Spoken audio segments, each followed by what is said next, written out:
Здравейте, хора!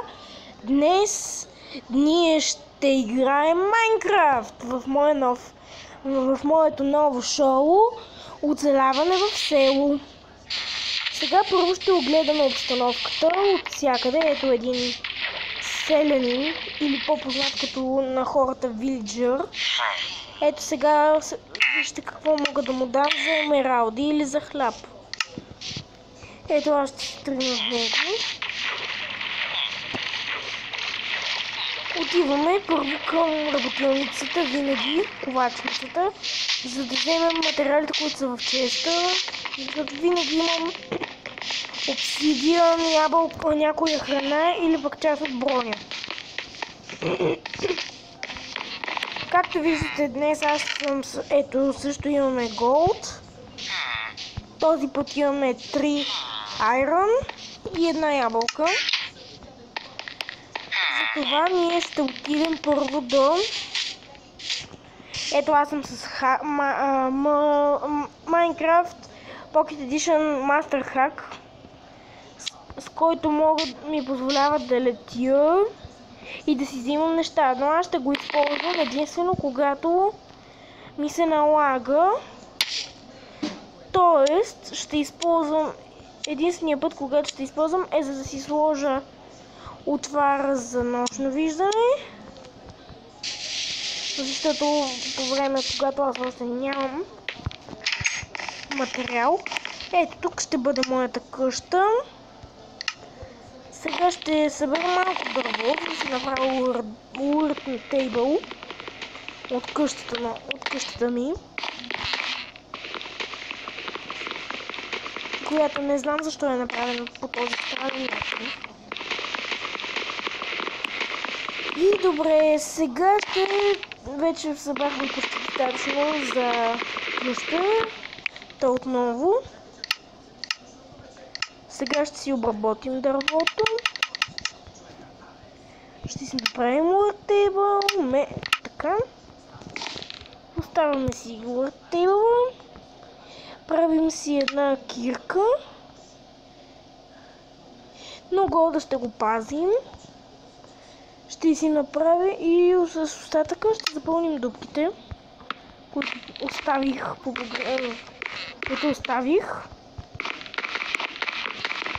Ето, готово, попълнихме ги. Сега след малко ще отида на лов.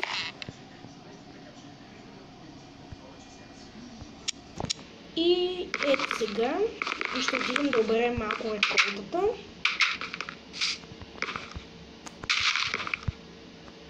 Като я оберем, също ще засадим това, което е останало с сидовете. Или по-известни като семена за жито. Също ще запазим някои от тях и ще се развлечем и пиленца. Ето сега смятам да си убия тази зелена.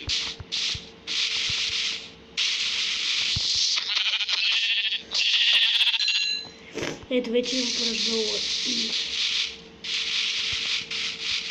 вълна, заедно с стик, дървен стик. Ето тук имаме картофи, докато виждам. Имаме картофи. И ето сега започваме. Ето там виждаме много селени. Сега ще започнем да убираме малко дърво, да събираме. За след това да можем да направим по-хубаво и по-голяма къща. Ето сега ще съберем повече дърво. Тази игра ще бъде без зомбите, защото на мен е още трудно да разбера как стават тези сложни битки. Но по-нататък като се развия, ще обещавам, че ще направим повече такива. Значи сега ще си направим хляб, честове, меч и ще слизаме в мина, за да също ще си направим брадва и златна лопата.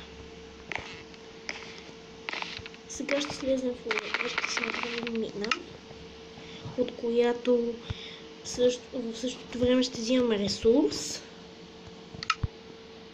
като Cobblestone или така известния работен камък. В същото време той ще ни помага и за печка да си направим, за да може да си направим пещ, така наречена печка. Знаем, че златната лопата не е много добър вариант за копаене. Но това, но каквото имаме за инвентар, това ще използвам. Ето, вече го достигнахме. Ще се радвам, ако намерим и въглища, също и айрон, защото аз имам айрон кирка вече.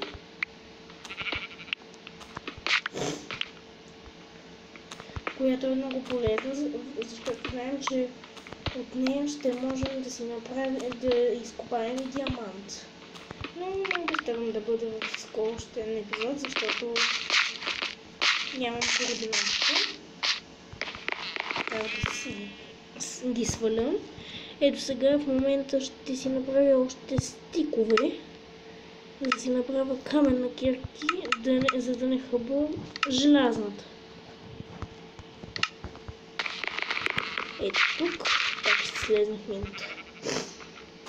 Сега ще съберем, за да си направим бочката и да започнем да си печем храната, защото аз нямам много храна в момента. Смятам следващите епизоди да обградя селото, доколкото мога, с голяма Cobblestone ограда. Да си направя портал към ада.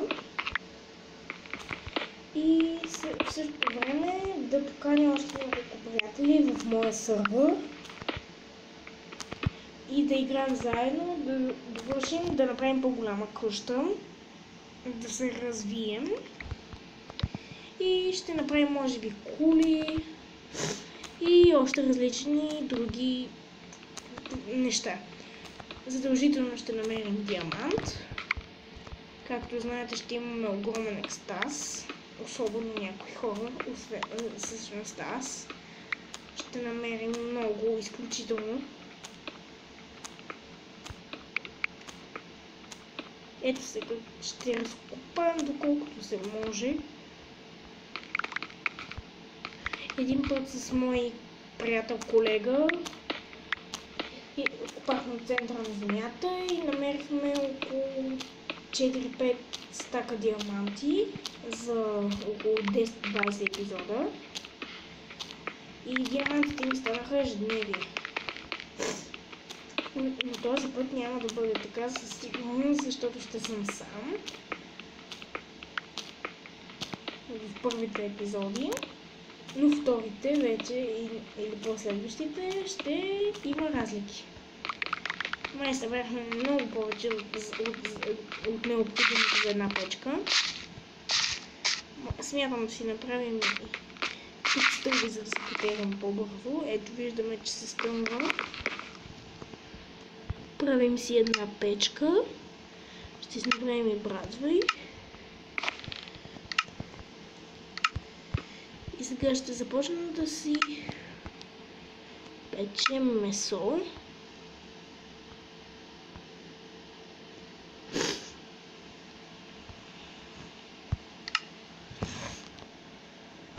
И така ще изчакаме да се изпече. То вече почти се изпекло. Аз съм затворил водата. Изпече се. Сега ще сложим да им се печат картофите.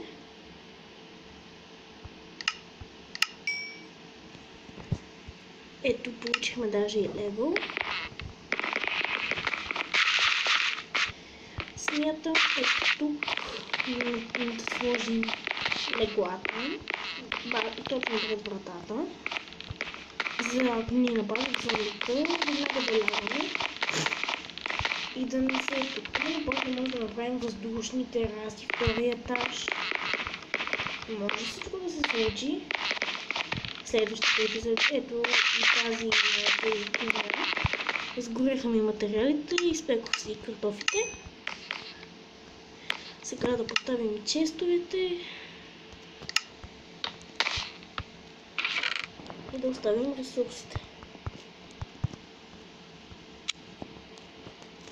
Хъпс, хака за малко. Включих ябълката. Почти стака глобалстон. Дърт. Това. Чакалите.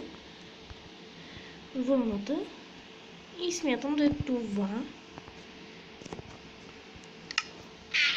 Дами и господа, смятам сега да довърша малко мината, да я поизравна и да приключваме епизода. Като за накрай аз ще изям няколко неща или пък просто ще изравна мината. Както знаете, аз играя по телефон, защото на компютъра ми е малко по-сложно. Аз съм свикнала от 5 години играя на телефона и ми е много по-лесно. На компютъра ми е трудно и смятам и там да започна поредица с ресурсите, които получавам от хаковете и от всичко, от моите работодатели. По-скоро тези, които ми дават тоталната смелост и достатъчните средства, за да си направя моя канал. Ето сега ще направим стълбичките. Ето така. Ето готови сме за стълбите. Сега да ги заменим.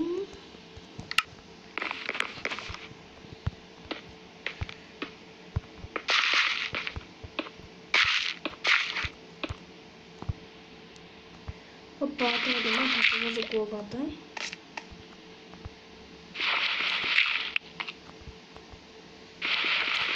Не, аз съм много зле. Все пак го направих. Така, да сложим, ако има нещо да се пече. Не, айрон кирката ще стане това. А пък златната кипка на златната лопата на златна сълза. Сега смятам да си взема от хака за бързо едно легалце. Може да видите какво мога да си взема. Ето тук са новите команд блокове, тук са буталата и всичките ресурси, главите, честовете, енчантинг тейбълите, луковете, мечовете, стрелите, всичко. Ето ги леглата, взимам си едно легалце. И го поставям на графика. Ох, ето тези видите, както ми се прекъсна. Излезна в къщата ми. Смятам да го фасна един. Ето ти, вилиджър. Ще гледаш ли, бе? Умри, бе. И той умря. Сега за... И, дами и господа, това беше от нас за този изключително вълнуващ епизод.